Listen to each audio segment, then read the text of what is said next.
Sami imut akan keteklam Teklam dan sekarang tinggal bebe bilang Rupa doang kapan hujan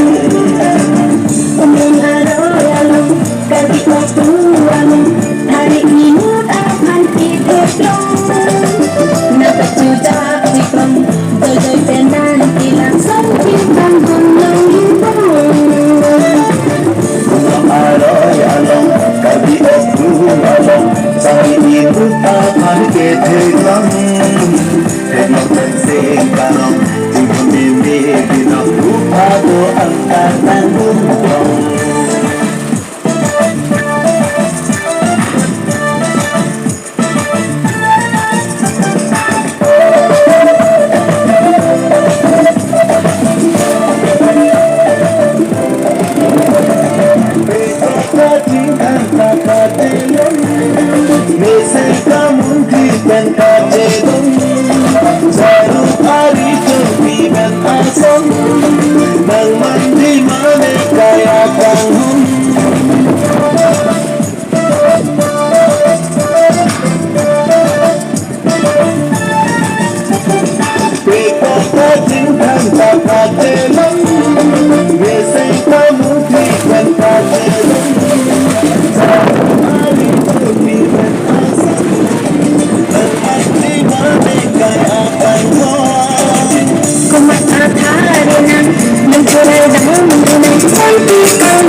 Sami imut akan keteklam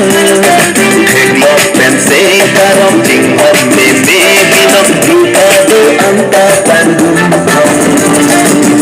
Mengarang kaki waktuan hari imut akan keteklam Nampak jujak jiklam Doi tenan hilang sampitan gunung hitam